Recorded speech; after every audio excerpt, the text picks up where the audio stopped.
সাত সকালে দুর্বৃত্তদের হাতে নিজ বাড়িতে খুন হলেন মাঝবয়সী এক মহিলা। মৃত মহিলার নাম বিথি মহালান বিশ।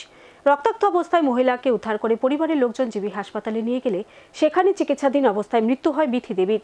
চাঞ্চল্যকর এই ঘটনা আগরতলা শহর থেকে মাত্র কয়েক কিলোমিটার দূরে বামুটি এলাকায়। তবে কে বা কারা এই ঘটনার সাথে যুক্ত পরিবারের লোকজন কিছুই জানাতে পারেনি। নিজ বাড়িতে দুর্বৃত্তদের হাতে রক্তাক্ত হয়ে মহিলা মৃত্যুর ঘটনায় গোটা এলাকায় তীব্র চাঞ্চল্য সৃষ্টি। রহস্যজনকভাবে এবার খুন হলেন মাঝবয়সী এক মহিলা।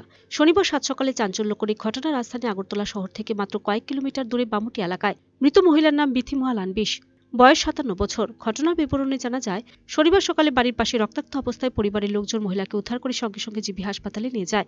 সেখানে চিকিৎসাধীন অবস্থায় কয়েক ঘন্টা বাদে মৃত্যুর কোলে ঢলে পড়ে রক্তাক্ত মহিলা। তবে কে বা কারা সাত সকালে এভাবে মহিলাকে রক্তাক্ত করলো এ বিষয়ে পরিবারের লোকজন কিছুই জানাতে পারেনি। পরে মৃতদেহ ময়নাতদন্তে শেষে পরিবারের লোকজনদের হাতে তুলে দেওয়া হয়।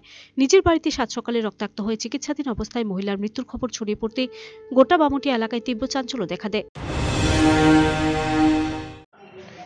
ঘটনাটা এখন কীভাবে হয়েছে আমরাও ঠিক কইতে পারতেছি না। সকালবেলা আমরা যার যার ঘর, আমরা ঘর একজনের থেকে 200-250 মিটার দূরে দূরে এক একটা ঘর। তো তাকে মনে যে জায়গাতে পাওয়া গেছে এই জায়গাটা হচ্ছে পিছন সাইডে ট্যাঙ্কির পাড়, এর পিছনে হচ্ছে বাজার জঙ্গল টঙ্গল।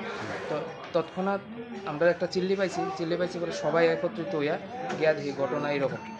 তো এইরকম তো আমি ওই ট্রেনের কাকুরে নিয়ে, আমি গাড়ি আছে তো আমি গাড়ি তাড়াতাড়ি বাইক করে গাড়ি নিয়ে আমি লই আইছি এখানে হসপিটাল। আপনারা গিয়ে কি অবস্থা পাইছেন? পাইয়া দেখি ব্লাড দেখে তো আমরা মারাত্মক অবস্থা হয়ে গেছি। আমরা ঠিক কিছু কি মনে হয়, কোনো অস্ত্র দিয়ে আঘাত তো রয়েছে?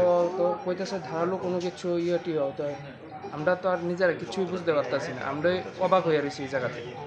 কি মনে হয় কে বা কারা এই ঘটনার সঙ্গে জড়িত? কে বা কারা এটা তো ঠিক আমরা এখনো চাক্ষুষ একটা জিনিস হইতে পারলে বা দেখতে পারলে একটা জিনিস, না দেখার অবস্থা তো আমরা কিছুই কইতে পারতেছি।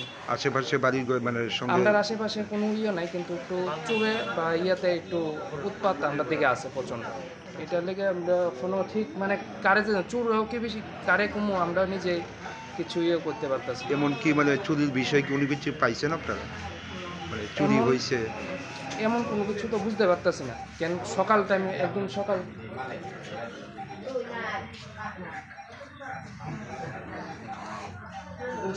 সকালের সময়, সকালবেলা মানুষ ঘুম থেকে উঠছে না, তখন সেই সময়টা।